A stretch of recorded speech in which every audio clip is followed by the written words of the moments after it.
Ladies and gentlemen, boys and girls, children of all ages, super excited to be here with you today. Welcome to the new portal. That's right. What do you think? Pretty amazing, right? Welcome to the new portal. Now you're going to get your trainings ahead of time. You can watch them on your time whenever you want. And then, of course, join me for Q&As on Tuesdays and Wednesdays at 2 o'clock. You can jump in on the Tuesdays. You can jump in on the Wednesdays. Whenever you have questions, I'll be live. You can come to me. But until then, you're getting the training pre-record, which is amazing, right? You can pre-record and they're all in one place. You can always go back and watch the other ones. So listen, I'm super excited for this evolution in 800% Elite Automotive Club and what it means for you, what we're going to be able to do for you, the additional ways now that we're going to be able to serve you. Obviously, I'm excited about it. I hope you are as well. So with that said, if you ever have any problems with the portal or any questions about the portal, of course, you can always contact Rob, my man Rob. He can fix all of those things for you if you run into any issues, but hopefully it'll be smooth sailing. We spent a lot of time, energy, and effort building this out for you, and I think it's a great way for us to enhance what we've already been doing. All right? All right. So with that said, we're going to get into this week's training. There's a lot of things that are going on out there in the automotive world. As you know, there is, it's wild out there, right? It's a little bit wild, wild west. And so what I want to do is I want to cover some things that are going on news-wise that ultimately affect you, that we need to be thinking about so that we can build these vessels, right? We can ultimately build these vessels that are going to be able to weather the storms that are coming, because that's what it's all about, right? And you all know the answer, the solution to protecting your legacy and ultimately the dealership moving forward is going to be volume. I think that we've made that very, very clear. We've talked about it for a while now. You need more volume. Volume will lead to profitability. The volume will also lead to employee retention. Volume will also lead to a better culture in your dealership. Volume creates opportunities for you to leverage that volume with manufacturers. You can leverage that volume with your banks. You can basically put a shield around yourself to all of the storms that are going on in the economy, so on and so forth, if we can just get those volume numbers up. And so I think that is clear. I hope that is clear. And that's what we're really working on. How do we get your volume up to where you can provide shelter for your teams, for your legacy, for your family members, all the people that you care about? You can create a space that is going to be safe no matter what's going on out there in the world. So we're going to get to that, how we can continue to increase our volume. First, I do want to go through some headlines, some things that are going on in the news so that you're in the know, and also so that we can attack how do we respond to all of the different things that are going on. So one of the first things that you need to know, some of you General Motors dealers already know this probably, but they have shut down another one of their factories. They've shut down their plant for at least 1 week. It looks like they're looking to resume August 2nd. Hopefully, this is the plant that is handling the full-size trucks. They had shut down the light duty pickup trucks before, and now they're shutting down the heavy duty pickup trucks. And so that tells us a lot, right? It tells us that we are not out of the woods in any way, shape, or form when it comes to new car inventory. It also tells us that the best moves going forward, no matter what happens with the chips, no matter what happens with the manufacturers, the best moves going forward are to make sure that we've established ourselves as a used car franchise dealership, right? The dealership that I used to run, that you all know, Dan Cummins, a Chevrolet and Buick in Paris, Kentucky, we were a used car franchise dealership. So we put used cars first, right? Now, your language matters when it comes around that. If you're a new car dealership that sells used cars, that is going to be a difficult methodology moving forward. That will be a difficult methodology. Now, that used to be incredibly important in the past, that you were a new car dealership first, and it still is important. Those franchise tags that you do have are incredibly important, but we want them to be a supplement to what we're doing, not the crutch that we lean on in order to be successful. Because clearly, with shutdowns, with microchips, with politics, with so on and so forth, we cannot 100% rely on the manufacturer in order for us to be able to build the things that we want to build as far as achieving our dreams and our success in the auto industry. So used car franchise dealership, used car first, is still going to be the mountain that I am going to shout from the rooftops that is the way. We've got to get you to 2-to-1 used to new, 3-to-1 used to new, somewhere in that environment right there, so we can sustain all that is coming. All right. Now, the chip shortage, they are now saying, will easily drag into 2022. And so Stellantis is making a lot of decisions, right? They're changing the way that they're distributing vehicles, the way that they're thinking about it, because to them, and from me to you, like, this is not anywhere near over. I have inside information that says not only will this easily drag into 2022, but we're looking the end of 2022, before we're able to remedy a lot of the inventory options that we've got going on in the world today. Now, that brings us to another very, very, very interesting component of this that you might not have thought of. I know I didn't originally until I heard about it, but you have 2021 model year vehicles that have been sitting around at the Kentucky Bluegrass Speedway and other places around the United States. So these 2021s are sitting there and ultimately depreciating. The 2022 models typically roll out this fall, right? Typically is when you get your 2022s. So from what I understand, the manufacturers are going to delay the 2022s because obviously we have all these 2021s that haven't even been listed or marketed for sale yet. If we roll out the 2022s and we still have all the 2021s, then our only option is to deeply, deeply, deeply incentivize the 2021s, which the manufacturer doesn't want to do, right? Right now, they're getting top dollar. The demand is there. They've reduced their expenses. Their stock prices are going through the roof. So they have no interest in all of a sudden taking this multi-billion-dollar hit to distribute the 2021s once they do, in fact, begin to roll out. So we've got this overlap. So it is in their favor. It is beneficial to them to continue to slow the release of inventory, especially 2022 inventory to be specific, to slow the release of that so that they can hope to get out of this overflow of 2021s, which is ultimately going to take a bunch of time because you need the microchips, and the microchips are not going to come until into 2022 or late 2022. So as you see, we have this whole entire concoction that has yet to rear the complete ugliness of its head. What we've seen is tip of the iceberg when it comes to the inventory issues that we're going to continue to have in the auto industry across this nation. So you, once again, need to be prepared to be a used car franchise dealership if you have a franchise. Obviously, if you're an independent, you don't have anything to worry about other than we have to get your volume up because you too are in danger of the storms that are coming. Right? The corporate giants that are on their way. You two are in danger of that. So just trying to make it very, very clear to each of you that we are not out of the woods on the new car inventory, and planning to be out of the woods in new car inventory as your strategy for success moving forward would be a massive mistake. Massive. Used car first. New car supplemental is going to be the way that you need to move moving forward. Now, Stellantis, we've talked about them a little bit before, and I just want to remind you, Stellantis basically is over Chrysler, right? So your Dodge product, your Ram product, your Jeep product, so on and so forth.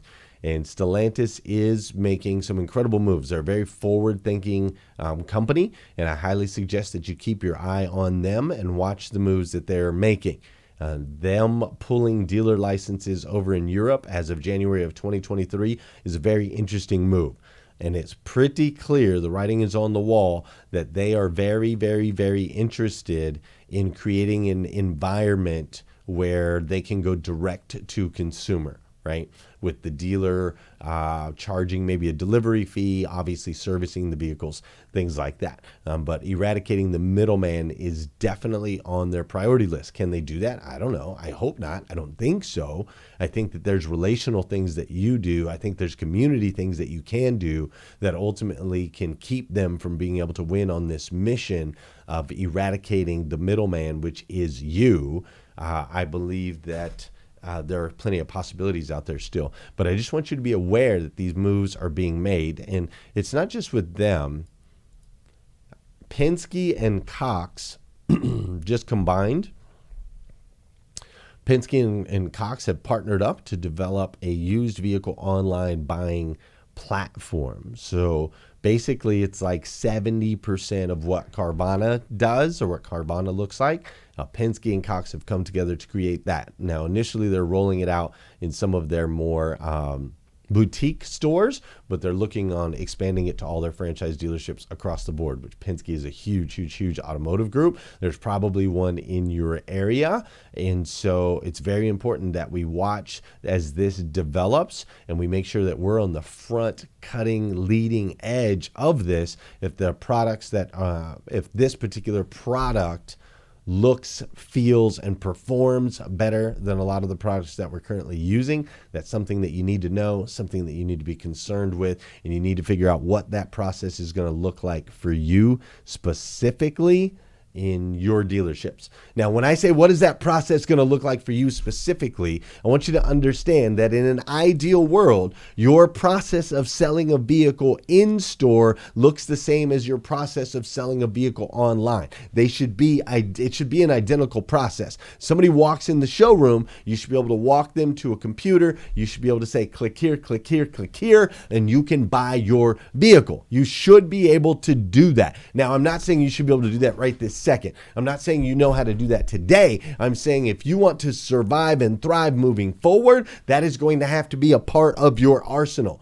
So right now, what we're doing in the automotive industry is we're creating digital tools that are bringing back people to the archaic process. So we start digital tool, we lie to them and tell them that this is going to be how they're going to purchase the vehicle, but really we're going to bring them in the store at some point. We're going to show them the car at some point. We're going to get them through finance in physical. We're going to do that at some point. And so we're telling this story, but we're ultimately using that to go back to the things that we already know how to do and that we're comfortable doing. And that won't work going forward. That's unsustainable. What we have to do is create a flow, create a system where they can buy a car online, they can trade a car or sell a car online, and ultimately the same experience will happen in store as out. Look at Tesla. They're already doing this. When you go to the Tesla place, you don't go through a different system. You end up on a computer buying your vehicle through there just like you would from the comfort of your own living room. So start thinking. Instead of funneling people back to your old system, let's figure out how we elevate the system so it makes sense in today's market and going forward. It's the only way you're going to be able to survive. Also, in interesting news, Lithia is now the second largest automotive group in the country. All right, number 2 in the country. Just last month, they bought 49 dealerships last month.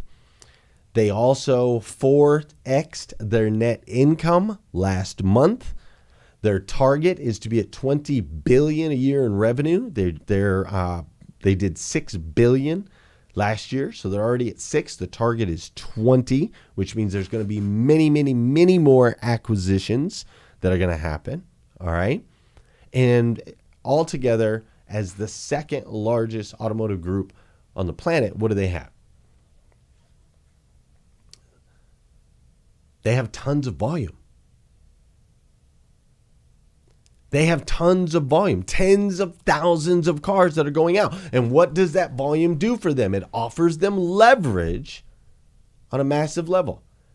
It offers them leverage with the banks. It offers them leverage as far as hiring, what they're able to do there. The cash flow opens up doors for marketing and different abilities, tools, technology, all of that stuff, right? All of that stuff. Now, this is happening. They're obviously not the only other group. This is everything that's happening are things that I've talked to you about in the past. This is not new news to you. Big groups, high volume dealerships, and the manufacturers themselves, and then of course, the Teslas, so on and so forth, are the future of auto sales in this country. Do you understand that? And so we've got to get your volume to the right levels. Otherwise, you're going to end up with a proposal in your face. You're going to end up probably selling your dealership to one of these groups. Now, you might make away with your check, but I know it's important to you. I know your legacy matters. So I don't want you to be put in that position where your back's against the wall. I don't want you to do that. Now, also, I don't want to corporatize all of automotive.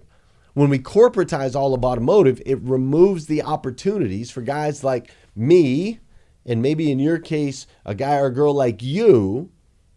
It reduces the opportunities for you to be able to get into this industry. Because once things get corporate, it's crazy, right? The background checks get crazy. The stipulations for hire, people are checking people's credit before they hire them now. All kinds of things like that, right? So just running into an ad, walking into a dealership, or having an opportunity for a guy like me, that kind of stuff, or who I was back then, that will cease to exist. And I believe when that ceases to exist, when we start to get just all on a corporate level, we really disconnect the relational side of this industry, which is doing our customers a disservice.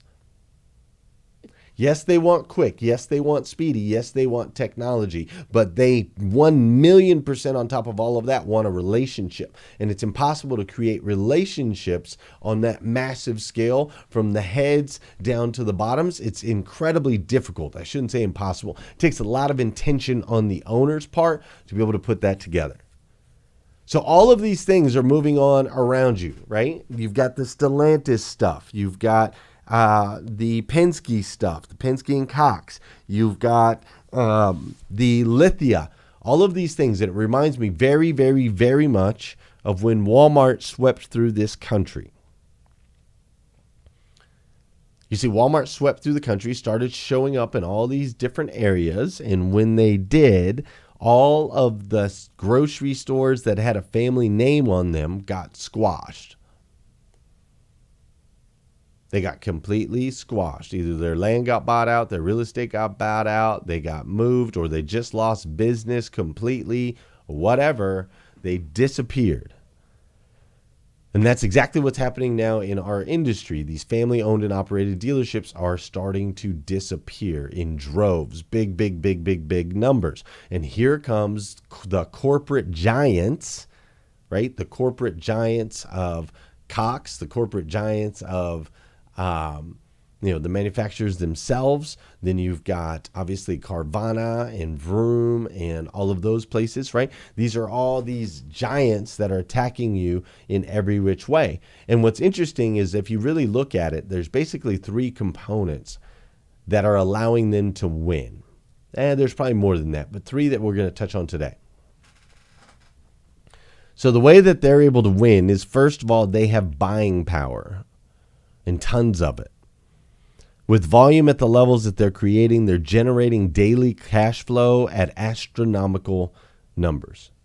They also have investors that are interested in their projects that are willing to give them valuations way higher than their current EBITDA. And so they have tons of buying power. It's one of the benefits that they have over you. It's one of the advantages that they have over you. But just because they have a bunch of power, just like in a boxing match or any other match, the guy with the most power doesn't always win. Having all that power and being that large can actually cause them to move much slower. You have speed and agility. You have the ability to make decisions just like that. You don't have to get approvals. You have the ability to make changes just like that. You don't have to get it signed off on in triplicate. You have the ability to move with speed, and they don't. It's one of the benefits and the advantages. So if you're starting to move with speed now, you can ultimately conquer the giants as long as we get our volume up, right?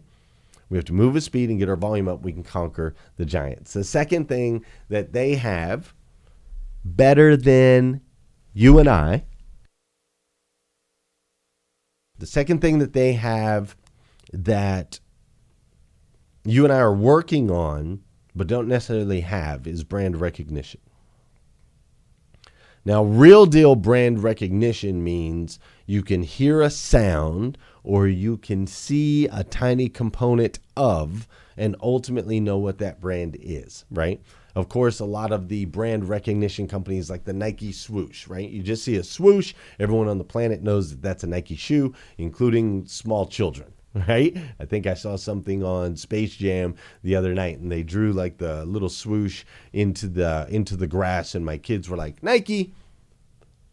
Like that's real deal brand awareness where everyone in the market knows your brand. And that's what some of these big corporate companies have, right? They have that brand awareness. Tesla has brand awareness. Carvana has brand awareness.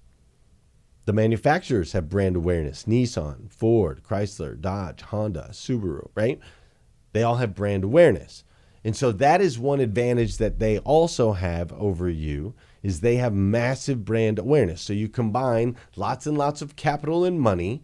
They're able to use that for marketing on television across all the platforms to ultimately build this brand recognition that makes them identifiable like that, whether it be a song, a jingle, or a visual.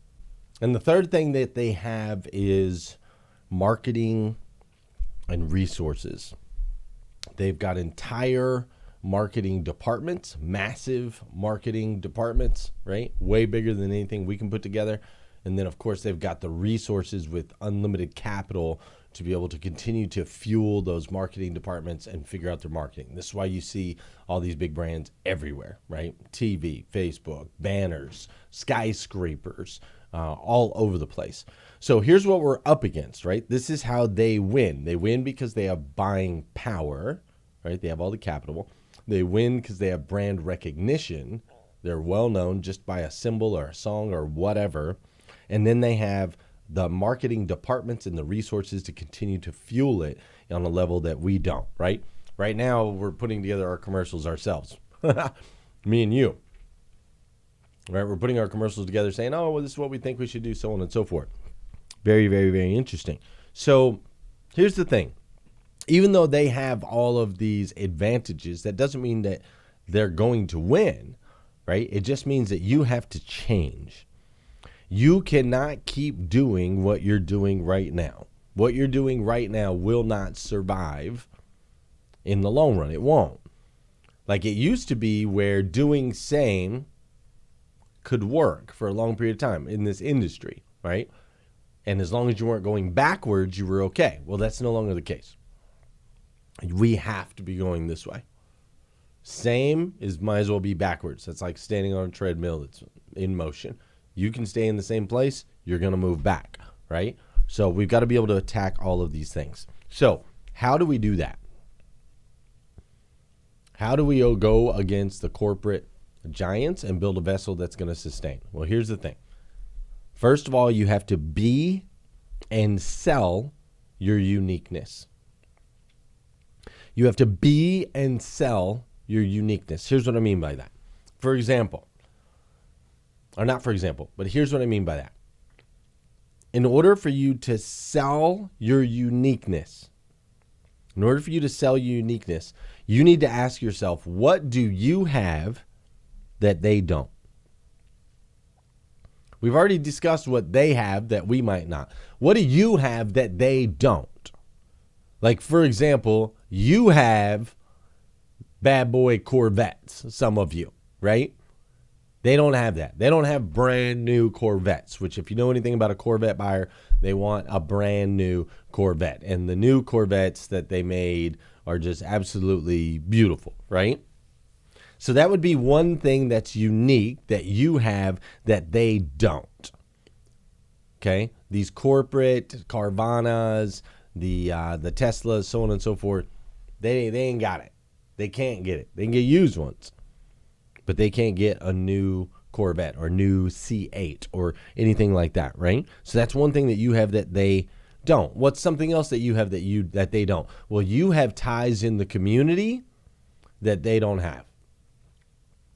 You see, you've been serving the community, you've been building your name and your reputation in the community, you've been spending time in the community. Like, you have all of that. These big corporate giants, they don't have that.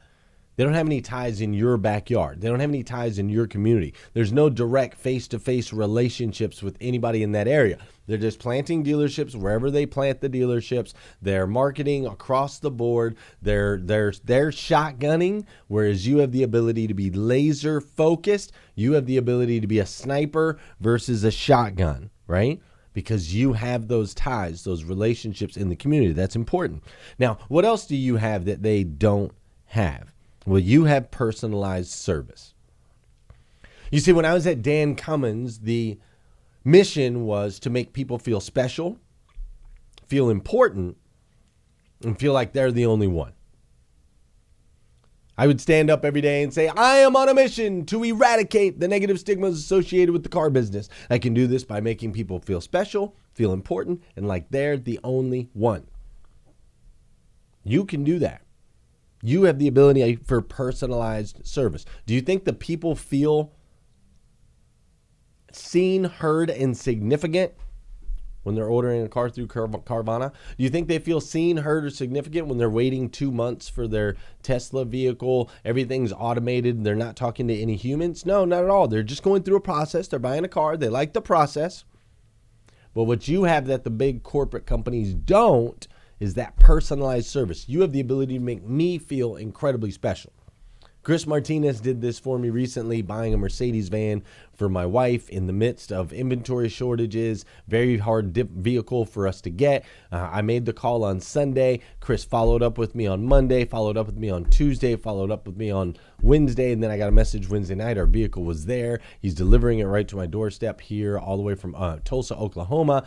That personalized service, I love it. I absolutely love it, and I'm willing to pay whatever for it, right?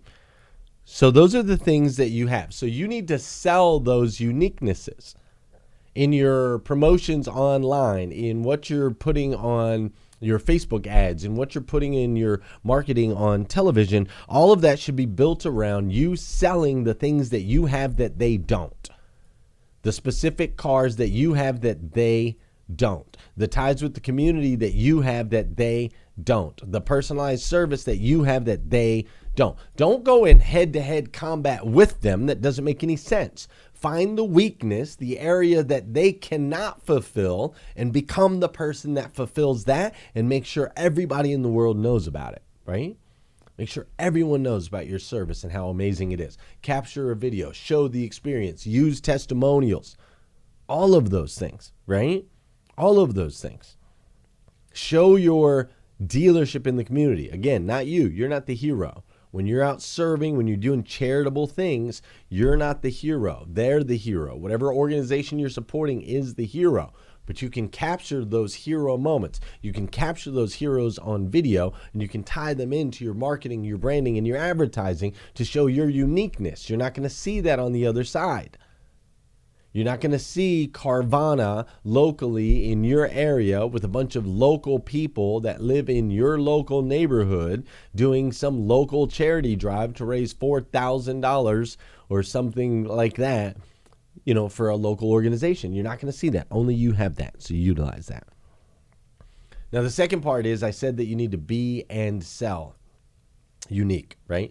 So you're selling unique through your unique propositions, value adds that you have that other people don't have. As far as being unique, that's a little bit different. When I say you need to be unique, I mean like for real be unique, right? Determine what your market cares about and be that. Serve that. I don't care whether it's automotive or not automotive. That part doesn't matter. What matters is that you are unique to your area. 200-mile range, right? 200-mile radius. What do they care about? And how can you become the liaison of that? You see, you have things in your community, areas in your community. I was talking to John Allen the other day. He was talking about a park kind of across the street that's all run down, or an area that's all run down, right? But you have parts of your community. You have areas of your community. Your communities are unique. Your communities are different. The culture of each community changes, right? And only the people that live within that community can really capture that. Only the people that live in that community know exactly what those people are looking for, why they chose to live there, what they value in that particular area, right? You know these things. They don't. So what you can do is you can actually outmarket them locally within your 200-mile range. You can outmarket them locally by using lots of footage of identifiable objects in the background, by going out and shooting in areas of your city that are important, areas of your environment that you know that people congregate to or people are drawn to, right? You could clean up a certain area that people have been complaining about for a very long time, but in all of your marketing, all of your branding, all of your pictures, all of your videos, what you want to do is establish the locality, capture the culture of that particular environment, and be able to appeal to the emotional side of buyers, which is ultimately what drives them to buy a car anyway. You appeal to the emotional side of them by using triggers that they already psychologically connect with directly from their area. You see, the big corporate companies can't do this.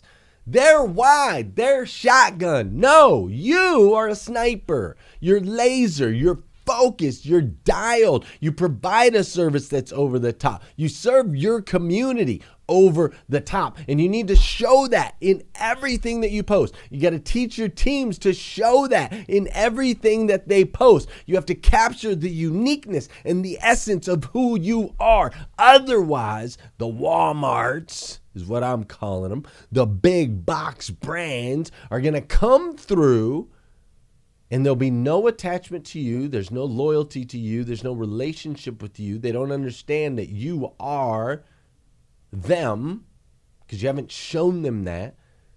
And so these big guys are going to come through and they're going to take your market share. They're going to gobble up your market share, which is ultimately going to make your job incredibly difficult. So you really have two choices. Choice number one, stay the same. Stay the same and just wait for them to come in and write you a check. You can do that. That's your choice. Or make the changes. Dial in. Become a niche. Understand your value prop. What makes you different than everyone else? Market locally and heavy. Outmarket the competition. Outmarket the competition. Constantly change your copy. Find something that looks better, sounds better, feels better. Hire somebody in-house that can handle all of these things to make sure they're really capturing the essence of the town. We did a thing over at Dan Cummins where I would go to local restaurants and I would interview the people and they would share all their stuff and we'd make a video out of it. We post that stuff. Man, the community loved that stuff. Are you kidding me? We were highlighting them. They were the heroes. And we'd get the shares, we'd get the traffic, we'd get the sales, we'd get the profitability, we'd get all of those things simply by serving our community. And that's where your opportunity exists. You must serve your community differently than you currently have been. A lot of you are like, well, I serve my community. I support the sports team. Our name's on the back of the thing. We bought the scoreboard for the school. I totally get that. Those are the things that we've done for 100 years. How can you uniquely serve your community in a way that's completely different than anything that's ever done before? How can you uniquely cement in those relationships and create opportunities for them to fall in love? See, a marriage is much harder to get out of than a dating relationship. Most of your clients, your customers, or the people that you're marketing to, most of them, you are in a dating relationship. You're maybe courting, you're maybe exchanging some conversations, but you're not married. We want to get these people married. And the only way to get these people married is we have to understand their family, which is their extended family, which is their community, which is their neighborhood. We have to understand that whole entire area that matters most to them, and we own it. We own it. We market to it locally. We pour back into it. We serve it, and we capture all of it on camera and on video, and we show the world, our 200-mile radius world, that we're open, we're ready for business, and what we're doing is far more than just selling cars. We're here to serve this community. So listen, I know it can be a little gloom and doom and a little bit scary out there, but ultimately there's opportunities everywhere. There's opportunities for you to evolve. So 2 choices. You can change, you can evolve and thrive in this upcoming season, or you can stay the same, do exactly what you've been doing for as long as humanly possible, and get your check 6 months from now, a year and a half from now, 2 years from now, whenever it is. But I'm just letting you know, it's coming. So we can ride this together, maximize it, become incredibly profitable, increase our volume, protect our borders. We can do that, or sit back blindly and believe that we're just going to be okay. I highly suggest you do the first. All right, that's today's training. These trainings in these modules won't always go a full hour. I'm not interested in the time. I'm simply interested in the result. So as long as I deliver the results, sometimes these might be 30 minutes, they might be 45, they might be an hour. Our time together, our Q&A sessions will always be an hour on Tuesdays and Wednesdays. So any questions on the things we talked about today, just bring those to those sessions, either Tuesday or Wednesday, your choice. And until next week, I'll see you.